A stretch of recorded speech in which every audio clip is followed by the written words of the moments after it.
What's up? Welcome in. Welcome to another episode of The Extra Point. Got my buddy Brian with us tonight. We are going to be breaking down some running back rooms, some wide receiver rooms. Obviously, this is a Dynasty show, but it's redraft time, man. We're ready to rock and roll. I know I got a couple redraft leagues that I'm in. I try not to get too deep into the redraft, that waiver wire, man.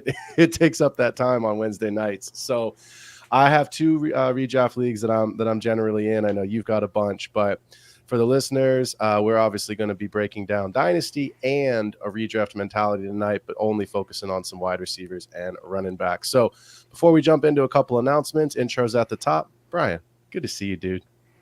Hey, what's up, man? Welcome. Thanks for having me. Appreciate it. Yeah. I'm excited to have be on the show.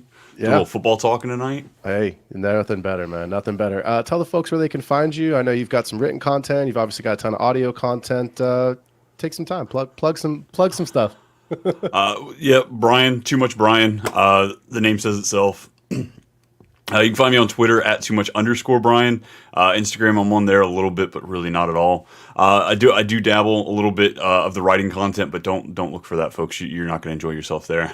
But yeah, I do some videos for Dynasty Pros, but you can mainly find me all over the Fantasy Football Advice Network on their YouTube page. I got a couple different shows over there if you're looking for redraft or best ball content, and of course, if you're looking for a new social media page, we just launched our new platform, Fantasy Sports Advice Network.com. So come check it out. Having lots of fun over there. Nice. Love it, man. Love it.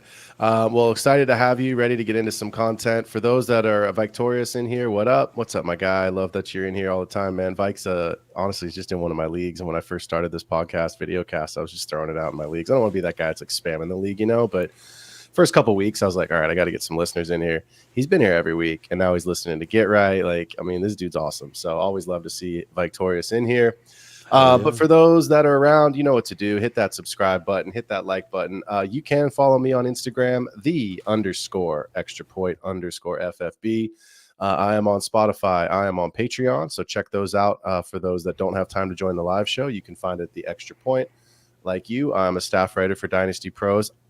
I like my written content because I write it. So maybe check it out. If you think it's a good 5-6 minute read while you're, doing just about anything except driving, there's some good written content on the dynastyprosfootball.com. And then one more quick announcement tonight. This one's kind of cool. I'm going to read it because I don't want to mess this up. So I actually joined a sleeper redraft league today with a couple of guys. They're building a pretty interesting, it's a tournament. And really what they're doing is they're getting leagues, 10-man leagues, full PPR, and they're getting everybody placed into a league dependent on who your favorite NFL team is. So, Brian, you're a Colts fan. You'd be in the Colts league. I'm obviously in the Niners league, Victorious. I don't know if he wants to be in the Minnesota. No, I'm kidding. He'll be in the Vikings league.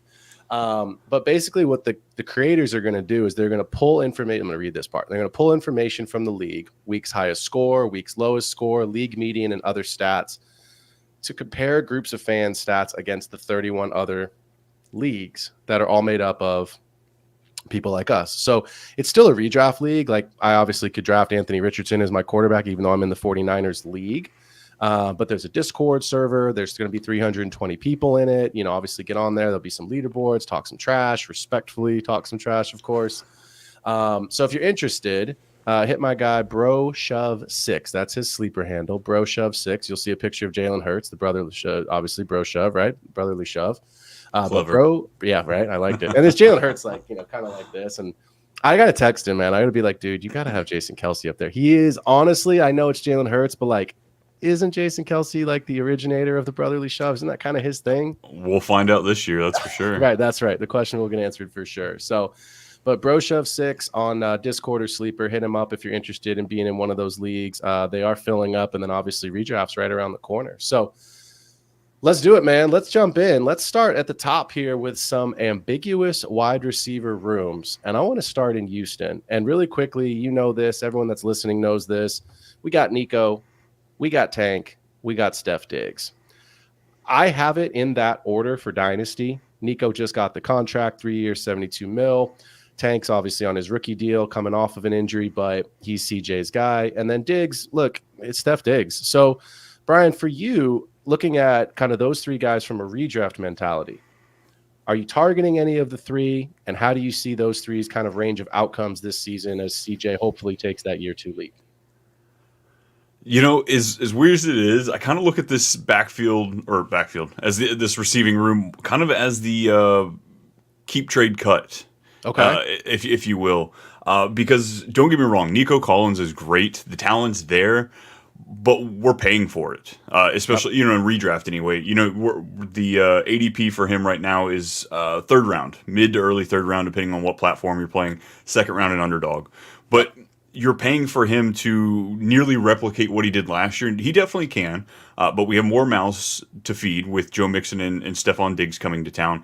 And also, Nico Collins was near Brandon Ayuk levels of just going out on the extreme. Like, his numbers were so wild. Like, for him to repeat on those numbers, we just don't usually see that depth of target plus the targets that he had. Yeah. It's kind of an anomaly. So like regression pulling back from him is definitely like on the table.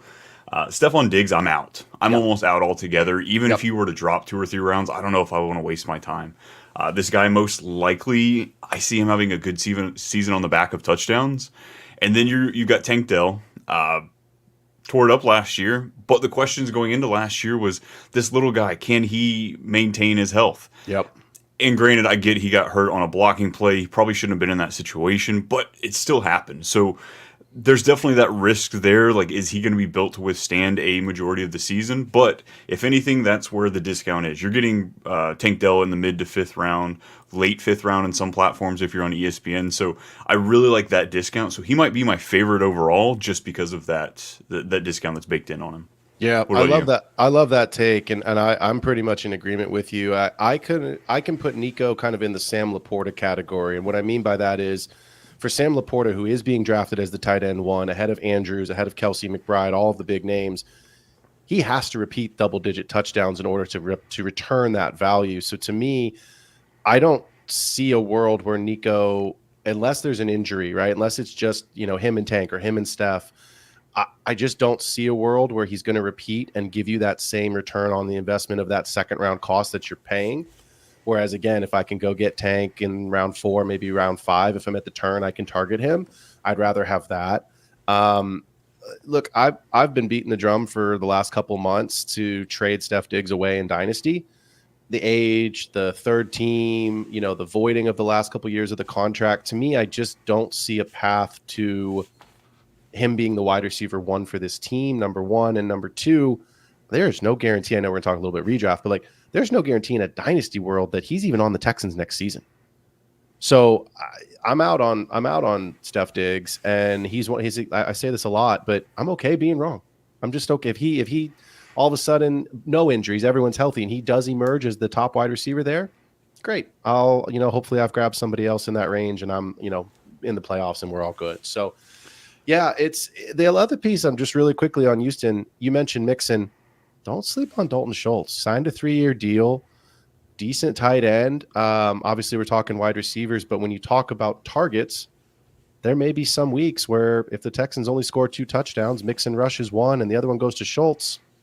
That's a tough week for those receivers. So just be mindful of some of these things as you get into redraft season, as you're obviously, mostly all of us are in best ball season, but just think about some of these things as you're getting ready to click those buttons. So this defense got better too. So they definitely have a better chance of slowing the tempo down of these games, less shootouts possibly just on that one fact. Well, and I love that take because Tennessee doesn't really inspire me to say shootout. Jacksonville, I mean, they maybe. So it's about one of the two, Indianapolis, that's really the only in division game where you're going to see kind of a hopefully shootout potential. But yeah, we'll see. It's going to be interesting. So let's move from a 3 wide receiver room to a 4 wide receiver room. Let's talk about the offense that everybody wants pieces of. Let's talk about the Packers. So we've got Jaden Reed, Christian Watson, Romeo Doubs, Dontavian Wicks. Same question. How do you see this room shaking out? And is there a piece to own if you're going to own one piece, one receiver of this offense? It's tough. Oh boy, man! If my co-host was here with me for my other show, he'd be laughing at you for opening this can of worms. Yep. Look, last year I was a Jaden Reed guy just on the price that you could get him in dynasty drafts. You know, he was a great grab. I still believe in the player. I think he's good. But like, just looking at redraft and best ball, his price is up there. So like that's not quite where I see him going as the wide receiver one, a couple rounds ahead of everybody else. Dontavian Wicks has been the offseason sweetheart. So many people have been talking about him. There's been lots of love going his way. I'm still a Romeo Dobbs believer. I think he stands a role. He goes in there and plays a certain part. But when it comes down to it, man, the number one wide receiver on this team is Christian freaking Watson. I know he doesn't play all the, like, it's there, man. It's freaking there. This should be a top 5, if not at least a top 8 offense this year. Yep. And this is the guy to do it. 3 wide receiver sets. This guy had an 83% route rate. Like, it's unreal the splits when he was on there and everybody else. I get Jaden Reed at a hefty workload there, but when Christian Watson was on the field, he was the number one guy. This guy has just his touchdown ratio is just unreal right now, and I can't not buy into it. Yeah. In Dynasty, you're getting him for a second, maybe a little bit else, a little bit more, super flex leagues anyway. And then redraft, you're getting him late. He's going so far back there. The risk is it's baked in. So like, this is a slam dunk for me. This is I want to say league winner in like soft quotation marks, just because of the touchdown upside. Not many guys can give you a double digit upside like this dude can. Yeah, I mean, look, 6'4", 208. You've seen what he can do when he's healthy. Obviously, the knock is that exact comment, when he's healthy. But I wanted to share this because I think this is interesting. He still had 5 touchdowns last season. And people forget that, right? It's like, oh, man, he missed the majority of the season. He was hurt. He was this. He was that. He put 7 touchdowns up his first year as a rookie. And that's why everybody was buying the hype. That's why the ADP was rising. Nobody really knew what Love was going to be. We expected him to be good, but we didn't expect him to be that level of good. But everyone said, look, Jordan Love needs a target. Watson's the guy. He still scored 5 touchdowns last year in 9 games. So I'm with you. I think he's going to be, the wide receiver one. I put mine in quotations as well, based off the touchdown upside. Again, I think Jaden Reed can be that guy. You're paying the cost for it. So I have a lot of shares of all 4 of these players in best ball because I'm stacking with Love. And that makes perfect sense because they're not going, even Jaden Reed, who is the number 1 receiver off the board right now for the Packers, he's going in like round 4 or 5 in best ball. So give me that all day. That's no problem. But I think in Dynasty, take your shot. It's really difficult. And I got my guy Victorious here saying, I avoid the Packers altogether. Too hard to try and guess the right answer. And there may not be a right answer. And I think that's right. Like there's no bias there at all there. NFC no, not with Come on, Vikes. Yeah, not with Vikings logo. But I said this last week. I'll say it again. The player to own is Jordan Love, because then you don't have to worry about the wide receiver. And I think Jordan Love is teed up for another QB1 season. So I know this is running backs and wide receivers, but do you think Jordan Love's a QB1? And where do you put him as far as QB what? Where does he finish this year with all these weapons? I think he's QB1. I think you safely look at him as the top tier of the bottom half of the QB1s. He doesn't have that rushing upside, so I think that he's going to have to do that on the back of 35, 40-plus touchdowns. But I think he's capable of doing that. He was number 2, I believe, in passing touchdowns last year. So I see him finishing right around that like 5, 6, 7-ish range with plenty of opportunities to go up there, especially with injuries. Injuries always happen. Yep. The homer in me wants to say Anthony Richardson has one of the easiest chances to finish at number 1 this year. Sure. But at the same time, he has one of the easiest chances to not finish above, 14 games, 13 games. The season, yeah. that's kind of where that is too. So with Jordan Love, pocket guys, obviously Aaron Rodgers and Kirk Cousins, they get hurt still, so like he still has a chance, but it's a safer bet. He's a younger guy, so that's kind of the beauty of these ambiguous wide receiver rooms.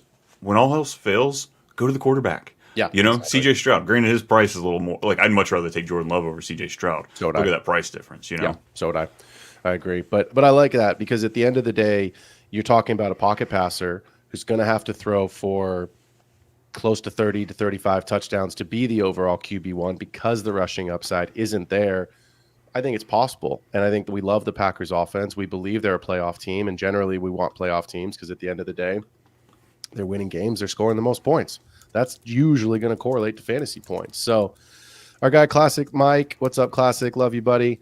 He says it looks like maybe a typo here, but going Dobbs for him and then read Wicks Watson. So he actually has Watson last. And I wonder, Mike, if you're throw this in the chat and answer this question I'm going to ask you. Is Watson because of the injury risk or is Watson because of the price? I'm just curious why he has Watson. You know, we both think he probably could be the wide receiver one, and he has him last in this group. So interesting take. And again, maybe not wrong because Watson hadn't played a full season. So that's the fear, Mike. It's the fear speaking, man. Got to roll them dice. Mike's a CJ Stroud guy because he likes that safe floor. I can tell you that about him. So he wants the safety of the floor as well. So again, we talk a couple of different teams here as we get into our third team, mostly the Mike saying, yeah, no trust in him, mostly injury. Yep. Fair enough. Totally get it. And we just said, look, if you're scared of the wide receivers, take the quarterback. So this next team we're going to talk about, Josh Palmer, Ladd McConkey, QJ, DJ Chark, Brendan Rice, all of whom will be hopefully possibly catching passes from Mr. Justin Herbert. What do you do in Los Angeles? Do you even go near it? And I mean, Gus is hurt right now. We're going to talk about some running backs in a minute. Gus is the darling of the Chargers. Let's talk about the wide receivers first. How do you see this room? Because there's a lot in there.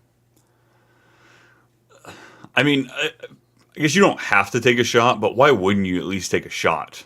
This team has the most vacated targets, or second most vacated targets, I believe, in the league from last year. Just unreal.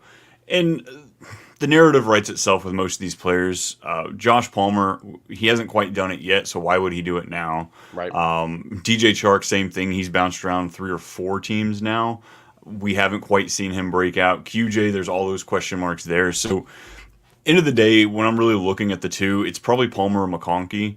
Again, there's no investment in these guys. They're double-digit rounds in redraft, so like you're not spending a whole lot. Now, Dynasty, yeah, McConkey, you're not getting him cheap right now. There's so much what if that you're probably not going to steal him in. So you either have him because you drafted him or you don't. Right. QJ scares me. If I miss out on Palmer and McConkey and I'm late in my drafts, I might take the shot. Because the nice thing with him is you'll know after week 1, week 2 if it's him or not. That's it. And then you can cut him and you can move on. Yep. It's the worst when you grab one of these wide receivers late and you're like, I kind of want to keep him. Like freaking Sammy Watkins in the past. You know, he blows up week 1 and then you can't drop him for another 7 weeks. So I hope QJ doesn't do this to us in week 1. But for me, I think Palmer's the floor, McConkey's the ceiling play, I guess. You know, just...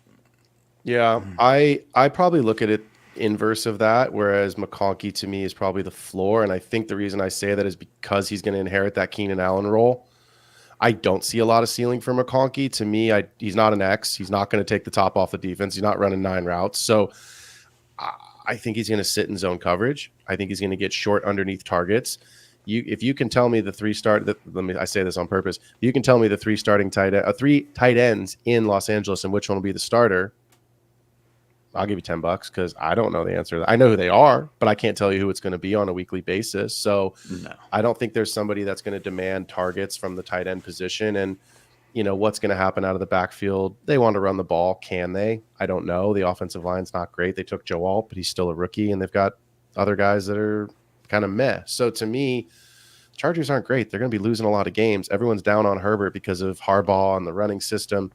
They're going to have to throw to keep up. Yeah. Go ahead.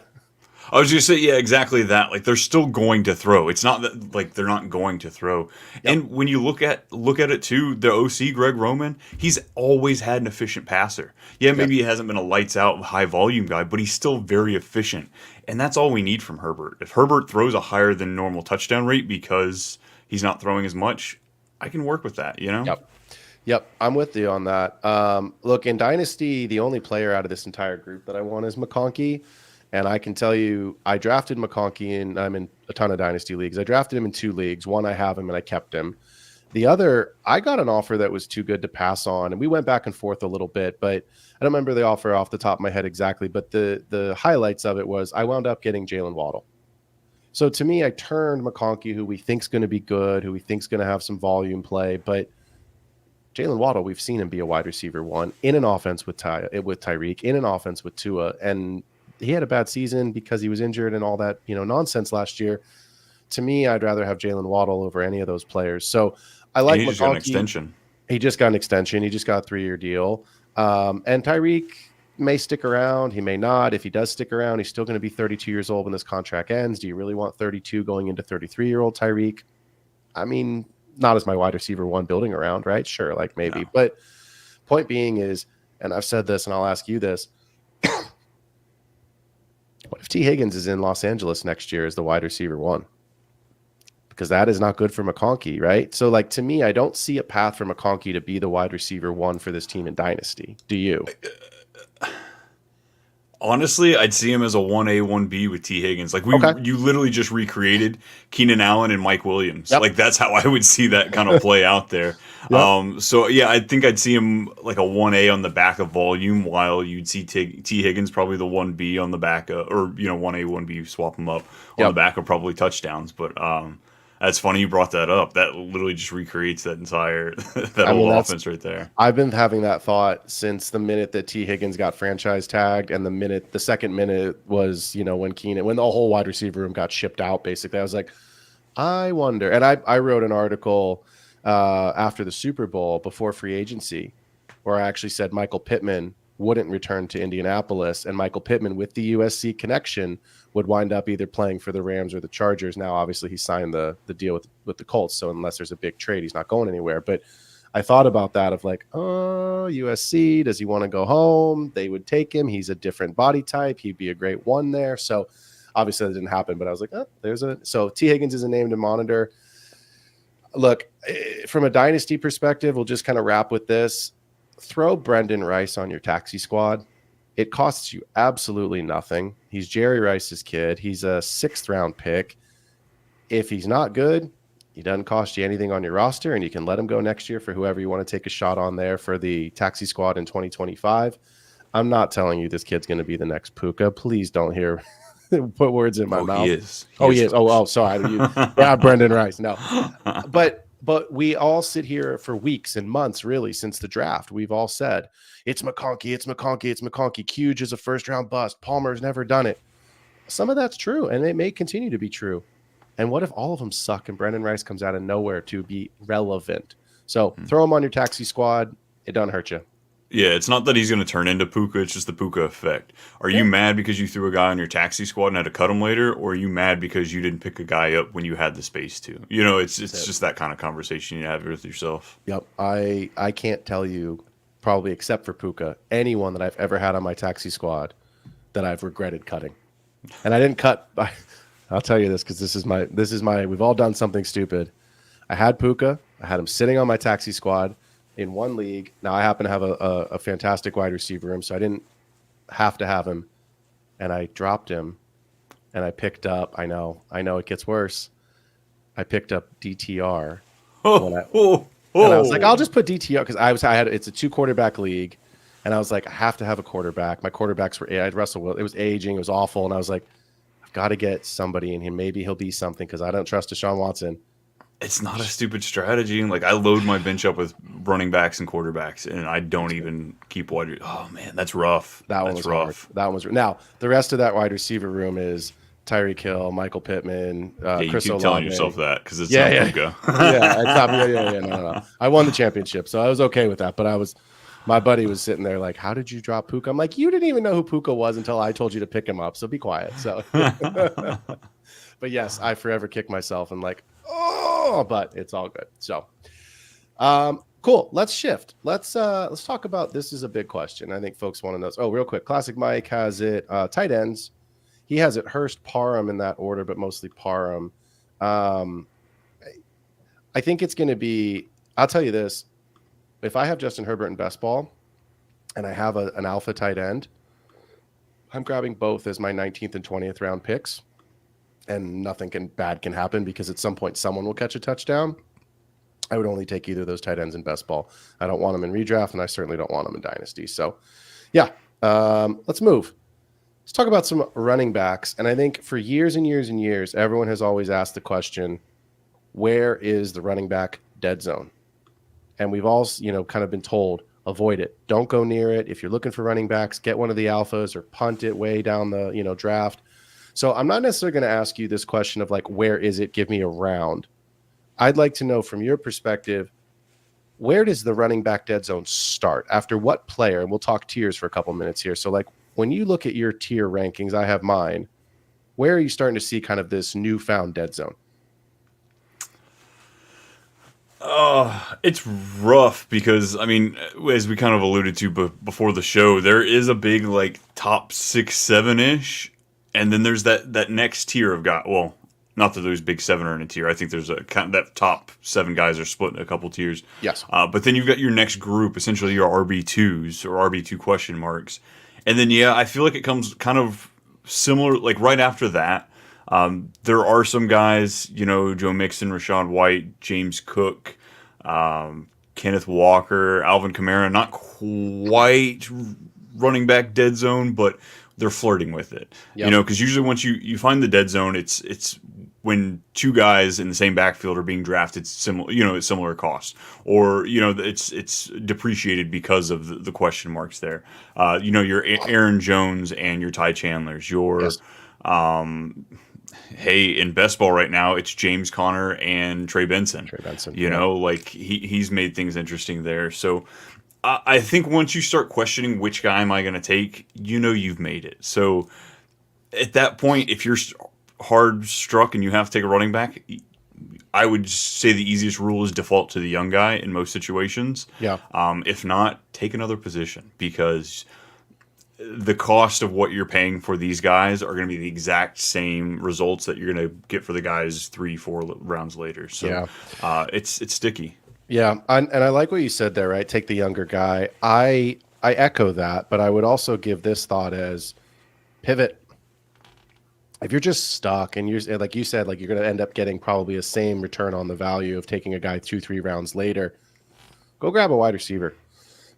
Go get Ferguson as a tight end, who's probably the last of that tier of tight ends that I'm comfortable with. Of like, you know what? It's not sexy. It's not Mark Andrews. It's not Sam Laporta. Certainly not Kelsey. But if I've loaded up at wide receiver and running back in my redraft leagues and I need a serviceable tight end that I can count on, it's CeeDee Lamb and who else? Go get Jake Ferguson, right? So to me, that's where I maybe pivot off of the running backs and look at a different position.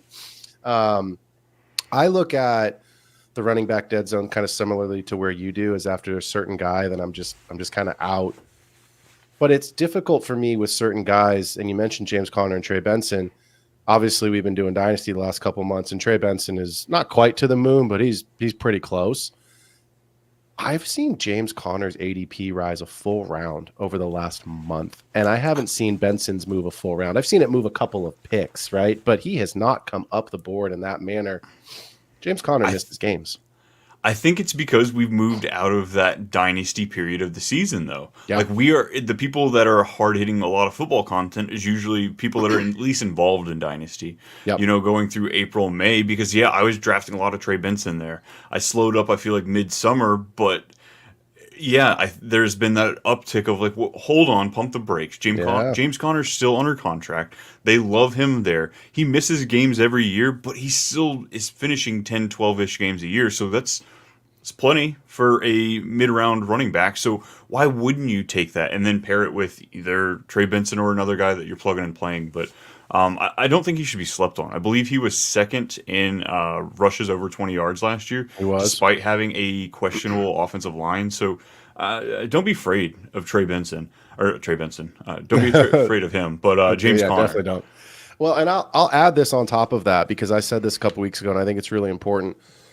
What Marvin Harrison is going to provide this team, just from a vertical threat, is going to open up running lanes. So if it's Connor, if it's Benson, if it's Kyler, to me, that part, hopefully you've got some Cardinals. As a Niners fan, it hurts me to say this, but I like what the Cardinals are doing. So hopefully you've got some Cardinals in your lineups and best ball, obviously, but in your redraft leagues. But I think the verticality is going to really open up some of those running lanes. And ultimately, at the end of the day, that's something they didn't have last year, right? Michael Wilson is still there, but Michael Wilson was not an alpha and is not an alpha. So he's not going to take, the number one cornerback, and he's not going to be on coverage. So to me, it's potentially even a better season. And I would say this as well, we talk about Miami, who we're going to cover here in just a second. Everyone feared Raheem Mostert getting hurt all the time. And then all of a sudden they went and drafted Achane. Now Achane has his injuries as well. But I think one of the reasons that Mostert was able to have as much success, yes, he had 18 touchdowns. That's going to push you to the RB2 overall at the end of the season. But he still went over 1,000 yards. And I think it's because he was able to get rest and he wasn't relied on that heavily. So if Benson can prove he's worth that draft capital and can actually come in and spell Connor, it could mean potentially anybody can get hurt on any play. We know that. But Connor could end up playing more this season because he doesn't have to be the guy every single down. And I think that could end up being very, very good value. Benson's going in the 8-9 turn right now in best ball, and I'm seeing Connor going in the 5th round. So if you've got Kyler Murray and you're looking to pair him with a running back, give me Trey Benson in best ball. I like Connor. I'd take him as an RB2 in redraft. I certainly would not want him as my RB1, but I do think he's in a really good spot if I've got if I draft Bijan, in the first round and then load up a couple wide receivers, I could certainly come back with Connor in the second as my second running back and feel good about it. So let's talk about some ambiguous RB rooms because this is where it gets spicy. Kendall's not here tonight, but his Chicago Bears. New player, DeAndre Swift, not new to the NFL by any means, but new to the Bears this season. Khalil Herbert, who I've said many times I believe will not make it the entire season with the Bears. I think he's going to end up being a Cowboy or he's going to end up going somewhere else as a trade-away candidate. And Roschon Johnson. My big question to you, Brian, because everyone's asked this a million times, are you in on Swift or are you out? I'm going to take the cop out, and I guess I'm going to say I'm kind of holding on him. Okay. I'm not jumping to draft him, that's for sure. Like, if you look at my best ball exposure, I've got very minimal to him, like below average as far as running back goes. So if the price is right, I'm willing to take it because I do think this offense is going to be obviously significantly better than it was last year. But at the same time, there's a lot of mouths to feed. There's actually 2 capable pass-catching tight ends, 3 wide receivers, and DeAndre Swift might not be the best pass-catching running back that they have. Right. Roschon Johnson, the second-year running back out of Texas, he showed promise last year, and I think that he will still be involved. And I think that's the key to kind of what you were just saying with the last running back rooms is the key to DeAndre Swift, I think, is to keep him at a 60% snap share. Keep him at about 2/3 of what he's rocking. Because if he's going out there as the bell cow, he's not going to last. Right. This guy is an amazing athlete, but he's not built as a bell cow running back. So I think he needs a little bit of relief back there. So I've got him kind of in that like Zach Moss, Zamir White, Gus Edwards. Yeah. There's other guys I'd rather take, I guess, in his tier. Yeah, I'm with you on that. And obviously in Dynasty, because this is mostly a Dynasty show, I don't have a single share of him in Dynasty. Not one. I just don't. I don't even think I've drafted him. And if I have drafted him, I've traded him away. So I'm out. And from a Dynasty perspective, it's his 3rd team in 4 years. There's really good wide receivers. There's just too many question marks. I'd rather take the shot on someone else. I think Khalil Herbert, again, I just said a couple minutes ago, I think he'll be there for a while, but there is certainly potential if Roschon and Swift are healthy and the Bears are competitive, but also maybe not going to be in the top 2 in that division as a wild card team. And I don't think they will. I think the highest they can finish is 3 in that division. So maybe Ryan Poles is looking for a draft pick or something to get back. I think Herbert could be a trade candidate. Jerry's losing it, by the way. Did you see what Jerry said on X today? He's comparing himself to Mahomes and talking about contracts. And I'm like, take the microphone from this man. What is he saying? Like, Jerry's losing it, man. But they're going to need a running back at some point because you can't tell me with a 3.49 yards per average run that Zeke is the guy. You can't tell me that Deuce Vaughn and I just blanked Rico Dowdle. Yeah, it's Khalil Herbert can help that team in a major way. Right. Javonte Williams. There's talks about him being moved. Like, come on, man. There's tons of these guys on their last year of their contract that are good enough to come help that team. So I actually think I'm not playing a flag, but I think Roschon's actually the back to own. And I do think he's a second half. I'm not going to say league winner, but I think he's going to be a playoff helper. If you're a team that's making a push for the playoffs, you're in the playoffs and, you're that 4, I know different league sizes, but maybe that 4, 5, 6 seed. Go try to get Roschon before that trade deadline because it can really help as you make the push to the playoffs, man. And all it takes is 1 week in the playoffs with a touchdown and 60, 70 yards, and that puts you in the final, right? So thoughts on Roshan? Yeah, I'm right there with you. I don't think he's going to be a player to trade for because you're going to end up overpaying. I think he's a player to trade with. You Okay. know, maybe go make a move for somebody else and like, go ahead and I don't want your draft pick. Just toss in Roshan Johnson. Right, right, Because if right. you go straight up for Roshan Johnson, they're going to sniff some things up, and you're going to have to pay a little bit more than I'd probably be comfortable with in the investment. Because going into next year, he's going to be a third year player. He may, they're obviously not going to look at him as the bell cow, so they're going to add depth there. So a lot of question marks. So I wouldn't. I think a second round pick's more than I'm willing to pay, Yes. but I think his worth is right around there.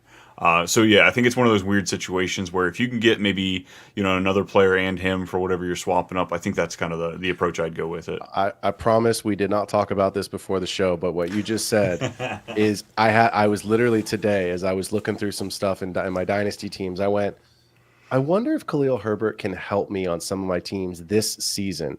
And I said to myself, Phil, do not go trade for Khalil Herbert. Put together a package. Go find a wide receiver. Go find a tight end and say, hey, oh yeah. But give me Herbert. Give me Herbert. I need Herbert there too, because you're right. Someone will sniff it out and be like, okay, this is the only player you want. Sure, this is the price. So yeah, love that take. Keep that in your mind. Write it in your rule book. Things to remember. However you like to do it. Oh my God, the Chargers. We're on Back the to it. Chargers tonight. Back to You it. said you're a Niners fan or a Chargers fan? Yeah, exactly. Yeah. Well, luckily the Niners don't have a lot of problems, right? This is a good thing. So you got Christian McCaffrey and fill in the blank. No, I'm kidding. We got other guys that are good. But look, people are in on Gus. Kamani Vidal was the hot pick in rookie drafts. I had a guy in my league trade up for him. I had a guy trade me a third round pick, and that's who he took with his third rounder. So people like Vidal. Look, J.K. Dobbins is there. I don't want to hear them. Achilles is 100%. I could play a full game right now. You can't. And then today on Sleeper, excuse me, I've been fighting a bit of sickness this week. I just saw this like 20 minutes before the show. Jarrett Patterson was taking reps as the RB2 in Los Angeles today because of Gus's injury. Now it's camp season. Everybody go take a freaking cold shower and relax yourselves. But Gus, Kamani Vidal, Dobbins, and apparently Jarrett Patterson. Is there anyone you're targeting, or do you think this becomes a full-blown committee? Targeting, yes. Gus Edwards is an easy target for me.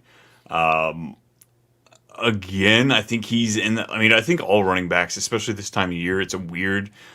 You're going to end up overpaying a little bit more than their value is right now in August.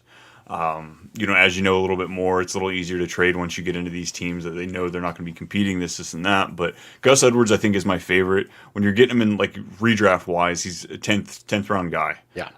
Or you can pay 6th, 7th round price for Zamir White. Nah, I'd much rather have Gus Edwards. 100%. Vidal is definitely the guy if you're looking for that. That lottery ticket. I think he has a great chance of emerging from this backfield because it's nothing but injuries here. Yep. And J.K. Dobbins, stay away, folks. I'm going to tell everybody to stay away, but personally, I'm not. I had so many shares of him before this Achilles share.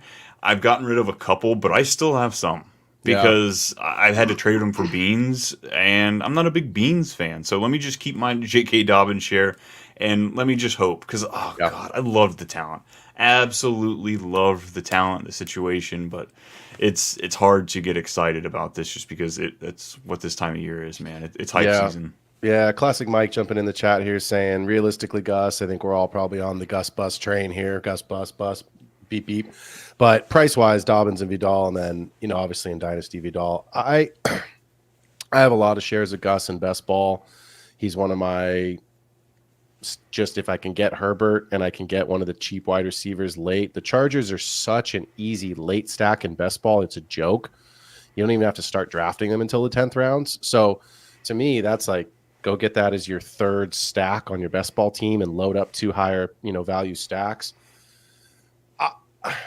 I want to say this about Kimani Vidal. Look, he came from Conference USA. It's not a big conference. He comes from, I believe, Troy, if my memory's right. Not a big school. It's not sexy. We always know someone's going to emerge, right? Like nobody saw Isaiah Pacheco becoming much with 7th round draft capital, yada, yada, yada. Now he's the guy for the Super Bowl champs. I just kind of get Dwayne McBride vibes from Kimani Vidal. And if you guys don't remember that name, it wouldn't surprise me. But Dwayne McBride was kind of this Conference USA, came from UAB, good pass catcher, good pass blocker, was going to go to the Vikings. Dalvin Cook was on his way out. It was going to be Madison's backfield. And then who else? We didn't know, right? I think he just got like one of those futures contracts. If I saw that right I just looked him up the other day. He's not even on the team. It's like you're on the practice squad. So if you can go grab Vidal in Dynasty late, no one's doing rookie drafts anymore. But if you're trading for somebody, sure, throw them on as that like, hey, we need someone to even this trade out. Awesome. I don't really want any of these guys in Dynasty, even Gus, unless I have him just because of the age. And Dobbins, I'm completely out until I see it. The injuries just terrify me to the point of like, I just don't want to deal with it. Yeah. So I think for me, it's Gus in redraft, and then I'm probably out on this backfield regardless of the value. And again, if Kamani Vidal becomes the guy and I passed on him in the 15th round, there'll probably be somebody that emerges late on after injuries start happening off the waiver wire anyway. So I'm okay on that. 3 more backfields to go through. These next 3 are fun. Well, they're not fun. They're a headache, but they're fun because they're at least better teams. And I think we are excited about the pieces here. The problem is sorting out which piece you want. Let's start with the Dolphins.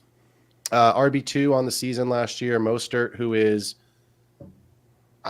he's in everybody's minds. He's the RB2, and Achane is the guy. And I disagree with that. I think Mostert's still the starter. I think it could be a 1A, 1B situation like Gibbs and Monty. But Achane is being drafted in the 2nd round right now, and Mostert is not going until at least the 6th. So, and then, of course, you have the new hotness, Jalen Wright from Tennessee, coming in. From a redraft perspective, are you paying the high price for Achane? And if you are you comfortable with him as your RB1? Comfortable, no. Paying it, yeah. As you heard with my Christian Watson take, I think that's why redraft is probably my favorite format. It's because if you have a bad draft and you play high upside, there's always next year. It's true. Like the Cowboys approach. There's always next year. But I think that's what wins redraft is going for the league winning players. Dynasty, you just need to make it to the end. You don't necessarily have to have the best team. You just got to make it to the end. Yep. I had the best team in 2 of my Dynasty leagues, by far the best teams. And I did make it to the playoffs in both of them because just injuries tore me a new one. So I think Achane is the way to go if you're swinging for the fences. You're getting him right around that 3rd round in redraft. So if you go, elite wide receiver, I'd probably want to go running back because I'd want to pair him with somebody, or maybe wide receiver, running back because I couldn't wait. I can't go hero. You're not playing hero RB with Achane. Just absolutely freaking not. No. But as far as all 3 of these guys, I love them all. You kind of touched on it earlier. None of them will be bell cows. So It's either going to be Mostert and Achane, or inevitably when one gets hurt, that's when Jalen Wright plugs in. And it's hard to put emphasis on how fast Jalen Wright is because everybody's freaking fast here. But this dude's quick. They drafted him for a reason. They spent 2 3rd-round picks on him essentially because they traded a future 3rd round to move up. Yep. So I love all these pieces: redraft, best ball, dynasty, whatever you can get them in. Yeah, to me, I said this last week as a kind of a late piece to trade for, but I just traded for what I anticipate will be a late 3rd rounder off of my team to get Mostert. I needed a running back all day. I don't expect he's going to excuse me. 18 touchdowns is impossible. It's going to be negative touchdown regression. I don't see a world where he maybe gets to double digits, but I don't see that. So let's take those touchdowns and cut them in half. Let's say it's 9. Let's say it's 8. To me, he's going to get 1,000 yards, bar everything I say presumes health. I still see him as the RB1 there, RB1A, 1B, like I said earlier. Achane can take it to the house. Jalen Wright, I think, will have good relevance this season because of both of those injury histories. But again, like you said, 2 3rd-round picks. Mostert getting the I think it's a year extension, which gives him 2 more years total on that contract. It's pretty obvious it'll be Achane and Wright for the future going forward. Writing's on the wall with Mostert given his age. But it's funny, Vike just put this in the comments. Victoria's saying, I'm brave enough to go hero RB with Achane. I was just going to say, I'm not, right? He's got the stones. He's got the stones. He's got them. So what I will say is this, because I think redraft mentality, you need to think about it this way. If I'm targeting a later round quarterback, then I'm comfortable starting with Bijan, one of the big six, one of the big five as my running back, grabbing Achane, and then just loading up at wide receiver and maybe grabbing, a later round quarterback that's Justin Herbert, right? Somebody that I feel comfortable with who's going to drop, who's going to still be a good value, but the rest of my team positionally will be really, really strong. And I know I'm going to have a serviceable, probably QB2. Let's call it what it is. I don't see a world where Herbert's top 12 this season, and that's okay. But I do think it's going to be interesting how this shakes out. I actually have it in the reverse order of how people have it ranked. I would target Wright late.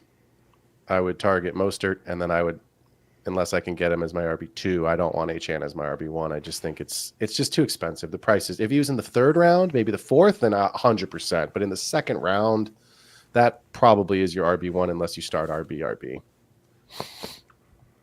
Yeah, Achane, that price, man, but it's so crazy. It's 7.8 yards a carry. It's not. I mean, it's boom bust. I mean, it really is. It's like you're getting the ability to have a player who can win you a week, no doubt. But if it doesn't work, it doesn't work. Classic Mike saying, one of my teams in Dynasty League has Achane and Warren as the only two RBs on the roster. So the first thing I would say, Classic, get some running backs, buddy. Use those picks, trade a wide receiver, get something in there. But maybe it's hopefully not your team. It's somebody else in your league's team. Start scouring that waiver wire, man. That's real thin. So, but speaking of Pittsburgh, Najee and Warren, Najee finishing as RB20 last season, Jalen Warren as RB25. Arthur Smith, the king of committees, even though Mr. Bijan Robinson would tell you, hello, give me the ball. I'm pretty good at this thing called football. Pittsburgh, do you see a world where one of these guys emerges? Do you see it as a committee? And do you still have it, Najee or Warren? I'm going to let you know, I am not a Warren guy. I'm not against Warren, but I'm not one of those like, oh, give Warren the ball. He's better than Najee, this, and that. I actually think that plays better in my favor because I'm a Najee guy. I love where he's going. I love what he's going to do. And I think Arthur Smith is going to give me, in the fantasy world, exactly what we want. While they're screaming, gave Jalen the ball, he's going to give it to Najee. He's going to pound it with Najee left and right. I'm excited. I think this team's going to be very run heavy, just to avoid Russ and or Justin Fields throwing it as many times as they shouldn't be. Yeah, so they shouldn't be. Nice. I think they're both going to get work, both these running backs. But end of the day, I think Najee's going to get the goal line work, and I think he's just going to see enough volume to return on his value. Right now he doesn't have his fifth round option, so he's a free agent after this. So in Dynasty, depending on the player, most guys they'd love to get rid of him at this point, Yep. And they don't have a lot to stand on. So price-wise, you can probably negotiate something decent. And chances are he'll get a deal somewhere next year. Is it a good situation? Is he a backup? Or is he, split in the backfield? Probably. But you never know, these situations. So I think it's worth a shot on Najee. Well, it's very possible that Jerry is all in on Najee next year after the return of the Zeke fails, which it will. I will say this: I am a Warren guy in Dynasty, and the reason I say that is because Najee's fifth-year option was not picked up. I believe Arthur Smith is going to run him into the absolute ground, and then they're going to say, "Thanks for your services, we love you," and go and sign a contract elsewhere. Which means for me, Warren becomes the guy. Now, the caveat to that is, similar to Sean McVay, Mike Tomlin has generally been a one running back guy. We saw it with Le'Veon Bell for a lot of years. Neither of these guys are Le'Veon. I'm not making that comparison. I don't think Warren is going to be a bell cow to that level, but I also think that he's going to be Tomlin's guy after this season, and then they'll draft, right? They'll bring somebody in, or they'll go and find an RB2 complement to him in free agency. So I actually, as much as I like Warren in Dynasty, I take the inverse stance. I do think it's Najee in redraft, and I agree with you. I do think he gets the goal line work. So we'll see. Pittsburgh is sort of this year's Denver Broncos. Hide your quarterback. Do everything you can so the quarterback is not featured, and we'll see. That's, to me, I'm actually taking, again, talking a little quickly on best ball.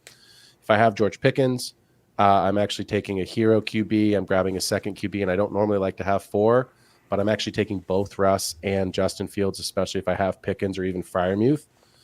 Someone's going to play, and generally I've got 2 really good solid quarterbacks, so I'm basically treating 4 guys as 3 guys on that team. So interesting best ball strategy. You can get both of them super late. Nobody wants either one. Last group, the Tennessee Titans with newly acquired Tony Pollard and Tajay Spears. So this one to me is really difficult. Let's go redraft, and then I'll give kind of the dynasty perspective. But Pollard, Spears, how do you see them? Is there a difference? What are your thoughts? Oh, this one's cake for me. Like I said, ambiguous backfield. What are we doing? We're taking the age. By taking the age, we're taking the old guy and we're shoving him in the trash. Get out of here, Tony Pollard. Never been a fan. Always thought he was a backup guy. And Alexander Madison, a Jalen Warren, just that guy that looks great from the backfield, but he's never actually going to take over. And give me Spears, man. Spears showed so much last year. Granted, he did a lot of great with the catching. They brought in essentially 3 wide receivers over the last 13 months into this team. So he may not see a huge target share because Pollard does a lot of what he does. But at the same time, these are the same running backs. So I like the versatility of being able to change them out. Callahan, the new head coach there, brought his dad with the offensive line. They took an offensive lineman there early. So I think there's a lot of excitement for this team. Probably a bottom 18 in bottom 8 team in most facets. But let's go garbage time, man. Let's go garbage time. That's what I'm banking on with Tajay Spears. And look, he had 70 targets last year. He caught 52 balls. At the end of the day, I think they're the same player. It was really weird to me when they traded for Pollard because, like, it was one thing when you had Derrick Henry and then you had a very different type of player, body, just everything, like skill set, body type, just everything in Spears. This is like looking in the mirror. You know what I mean? Like, I don't know that I actually really struggle with who's going to get the goal line work because Levis doesn't run, right? So yeah, sure. Maybe a QB sneak or like, extending the ball over the goal line, but like, that's not his game. So I don't know who's going to get the goal line work. I think it's probably Spears. Pollard had the entire backfield to himself last year in Dallas with a better quarterback, with a better offensive line than he's got in Tennessee. He had more opportunities both in the passing game and in the run game than he had the year before, and he produced less. So in Dynasty, and I've got a good comment from Victorious here we'll get to in a second, I'm out on Pollard. I've never been a Pollard guy like you. I'm out. I thought that I actually do believe this. I think his best season was 2 years ago when Zeke was there and he was the backup. I think that may be statistically the best fantasy finish he ever has. And I'll look it up in just a second, but I think look it up right now because I want to know. I think he was RB8 that year. I have to double check. But it was RB7. I was 7 and 8, depending on PPR. Depending on format. That's a half PPR. I just looked it up in 7. So I was pretty close. My point being is that Spears in Dynasty is a one contract player with no ECL and the health. So but Victorious in the comments here saying, hoping for a huge year from Tajay so I can trade him away in Dynasty before he gets to retire from lack of ACLs. I would just say this, don't wait till the end of the year. Wait till the middle of the season when he has a big game, when he's big time, and then he's on everyone's radar. Or, if Pollard goes down, then, that's obviously an opportunity to capitalize. Classic Mike, Hassan Haskins, ? His goal line, ? I hope not. Don't ruin these two backs. Yeah, I was gonna say these two. They're ambiguous enough, right? Don't put this third guy in there. I mean, don't bring Latavius Murray out of retirement and put something like that in there, Buffalo. So, yeah, it's interesting because in redraft, the answer for me is stay away. If I have to take the shot, I'll take Spears. But I'd rather go take Trey Benson. I'd rather go take a player like Jonathan Brooks, who's not going to be healthy for the first couple of weeks, and just sit him on my bench and wait. Than take either one of these guys and have to pray that it's their week or hope that it's a touchdown that week, right? So we'll see how it all plays out. But it's doesn't look, they're ambiguous for a reason. So as we get towards the end of the show, we did this last week and the comments were awesome. And Kendall loved it. And so we're going to play a little game called Winner Stays On. And we've been talking a lot about wide receivers and running backs. We talked a little bit about the dead zone, and we've talked about obviously outside of some of these, big sixes, big sevens, however you want to look at it. Who are some of these players that we like? So I'm going to do a quick winner stays on with you. And we're going to do kind of back and forth with wide receivers and running backs. And I hope this is, I think this game's a lot of fun. I think you'll find it a good time. It better be. You're hyping it up, man. It's good. All right. You ready? Let's go. Javonte Williams or Chris Godwin? Chris Godwin. Chris Godwin, Alvin Kamara. Oh, we're saying half PPR. Let's say half. Half is because otherwise the wide receivers will probably end up taking it if it's full. So let's say half. Let me go Alvin Kamara. Okay. Alvin Kamara, Cooper Kupp. This is a great game. Cooper Kupp. Cooper Kupp. Cooper Kupp, Zach Moss. Cooper Kupp. Cooper Kupp, DeAndre Swift. Cooper Kupp. Cooper Kupp, KW3. Cooper Kupp. Wow. I'd probably take Kamara still over all those guys too. Okay, well, winner stays on. So here we go. So we'll put Kamara back in the mix here, and we'll keep him aside for a second. Cooper Kupp, Zay Flowers. Cooper Kupp. Okay, Cooper Kupp, T. Higgins. That's where we're splitting hairs. Let me go Cooper Kupp still. See, if you guys didn't know, Brian is a Colts fan, but clearly he's a Cooper Kupp fan. So if I don't see Cooper Kupp all over your redraft teams, you and I. I'm glad you didn't say Cooper Kupp first. Shit, he'd be on here the whole time. That's right. Cooper Kupp, Raheem Mostert. Yeah, I think still Cooper Kupp because I'd take Kamara over Mostert still. Yep. Cooper Kupp, James Conner. Yeah, I'd take Kamara over Conner. Yeah, right. Cooper Kupp. Monty or Kupp. Kupp. And Rashad White or Cooper Kupp. Cooper Kupp. Okay, so Cooper Kupp or Alvin Kamara. I'm gonna flip flop. Let me go back to Alvin Kamara. Okay. All right, you ready? Alvin Kamara, T. Higgins. Alvin Kamara. Alvin Kamara, Zay Flowers. Alvin Kamara. Alvin Kamara, Drake London. Keep in mind this half PPR redraft. Drake London. I love the upside. Taking the swing. Drake London. This is where it gets fun. Drake London, Brandon Ayuk. Oh, gross. These guys are the same freaking bucket. This is why we're playing the game. Same freaking bucket. Brandon Ayuk's. I'm going to go Drake London. Ayuk's boring. He's the one. He's the one. Drake London, Michael Pittman. Homer bias out of it. Drake London. Drake London, Chris Olave. Drake London. Drake London, Devonta Smith. Devonta Smith. Yeah. So that was winner stays on. It's a fun game because it's hard, number one, because you're right. I purposely pick guys that I think are all in the same bucket. They're kind of outside of that true alpha wide receiver one. Who would you rather have, right? But you're also getting into, and this is why we played the game, the decisions that redraft players are going to have to make are going to be, do I take a second running back here or do I take a third wide receiver? Because most leagues now are going to 3 wide receiver. And if they're 2 wide receiver, you've got 2 or 3 flex spots. Are you, Brian, generally trying to fill your flex spots with wide receivers or running backs in half PPR? It's all about the value. Okay. All about the value. Okay. I mean, obviously, I guess, if you do have 3 wide receiver and only the 1 flex, positionally, yeah, you are going to want to favor that a little bit more. But yep.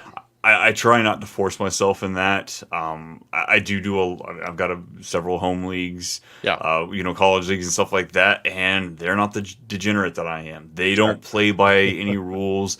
They don't follow any real strategy. So honestly, I think those are my favorite leagues because you can't prepare for that crap. No. It's a super flex league, and they take running backs in the first round more than they should. Yeah, it's chaos. And I tilt my freaking face off, and they look at me like, "Really? You're supposed to be the pro here, Brian?" I'm like, yeah. Just... I do the same thing. My oldest league is my college league, and this is actually our 21st year. And it's 4 years away, but I'm telling you right now, we're going to get together and do a live draft for the 25th anniversary of this league. We don't care if it's in Vegas and a lot of guys back home in Florida, guys in California, but it is one of those leagues where no matter what I send out, no matter what these guys read, no matter what they watch, it is so running back heavy that I just take all the wide receivers, and by the middle of the season, I'm like, I can't even trade for anybody because all the running backs that I would trade for are hurt. And it's just it's And they won't do it because they're like, they no, won't I do don't it. need to. Yeah, It's fine. and it's complete chaos. But there Yeah, was a guy last year had I have the 7 most running backs. championships in my home league, and I have the Yeah. most sackos in that league as well. It's stupid, absolutely stupid. Yeah, it's dumb. Victoria's simple strategy for winner stays on for me is just go with the guy with the better offense QB. It's a good strategy. I don't think there's anything wrong with that. I think a lot of time, you've said it twice tonight, go with the younger guy, right? I've talked about being high upside teams, right? There's all kinds of statistics about, I just was listening to the Fantasy Footballers the other day. Mike Wright was talking about this. Teams whose offenses are bottom 10, whose players are drafted in the first 3 rounds from a redraft perspective, do not return on that value, right? So he's talking about Devontae Adams as the wide receiver 11, but he was drafted as the wide receiver 8. Not a huge difference, still a wide receiver 1, but what'd you give up in that range, right? Probably Mike Evans. You probably passed on Mike Evans to take Devontae Adams, who had the better season, right? You certainly passed on some of the younger guys, right? So, yeah, it's really interesting. So as we get into kind of the end here, obviously we always like to end with the extra point, namesake of the production. I just want to talk really quickly about a dynasty mindset versus a redraft mentality. And this is something I've had to do over the years because it's been really difficult for me because I do so much dynasty that I kind of have to rewire my brain to get into that redraft mentality as we get into August and the redraft season starts. We play dynasty, as we know, in a 2 to 3 year window. And it's exciting if you've got all these picks in the first round, right? I've got 3 first rounders next year. My team's going to be so awesome. And that's generally, if the picks hit, you're right. It is. Your team's going to be badass. But those picks have to become something, right? And that's, to me, Kendall and I did a trade show last week for an hour. All we did was talk about trades. I talked about different values of players. At some point, your picks either have to become players and you hope they hit, or you've got to go and trade and get some guys that are proven commodities that you know are going to be good. So in Dynasty, look, the sour note part of it is we can't win every season. You just can't. It's not possible. Sometimes you're rebuilding. Sometimes your team's old. So, it's just not possible. Sometimes your team's all hurt. In redraft, you have a shot at winning the championship each year. So I know for a lot of Dynasty players out there, it is okay to go and grab the Devontae Adams, the Mike Evans, the Alvin Kamaras of the world, right? The Cooper Kupps that is the forgotten man because Puka is the new hotness. You still have to play for this season. Even in Dynasty, you still have to play this season. So while you might have 4 or 5 first-round picks, you might have 6 picks over the next 2 years, 7 picks over the next 2 years, that's awesome. But it is okay to go grab a couple of guys that are older, that are proven, that are going to have high volume or going to return value in terms of touchdowns, because nobody thought Raheem Mostert would finish as the RB2 with 18 touchdowns. And you got that, and I believe he was like RB30 off the board last year. So keep those things in mind. If you have questions or thoughts about, what should I be doing, go and check out some of the other content on the channel. We did an entire hour last week on trade shows. You can always message me on Sleeper at P Ruskin, and I'll be more than happy to feature your questions here in the chat or on the show as our actual content. Before we sign off, Brian, one more time, thanks for being my guest, man. This was awesome. And as always, where can the folks find you? Give yourself one more opportunity to tell them where they're at. Hey, dude, I can't thank you enough. This was a blast. Loved hanging out with y'all. Like I said, at @too_much_Brian. I'm mainly on Twitter if you want to get a hold of me there. I'm floating around Sleeper too, at @too_much_Brian. And then, of course, all over the YouTube. My show's Too Much Best Ball and Too Much Fantasy Football on the Fantasy Football Advice Network. And Dynasty Pros too. Got a little stuff over there from time to time. A little bit of everything. So we love it. Brian, awesome to have you, man. Brian's co-host of his show, Cody, will actually be my guest next week. And Brian, you're always welcome. So if you want to jump in next week, I'd love to have both of you guys. 2 quick announcements just for me as we wrap the show. Number 1, please go and follow me on Spotify and Patreon. And the reason being, I'm trying to really build that up. Once the football season starts, I don't want to do a live show on Thursday night. We got football to watch, man. So my show will probably transition to a podcast only at that point. The other option is I might do a Wednesday show. So I'm still kind of deciding what I want to do as far as a live show. More than likely, I'll do a Wednesday live show and then a Thursday release of a podcast episode. So I still keep the same Thursday channel.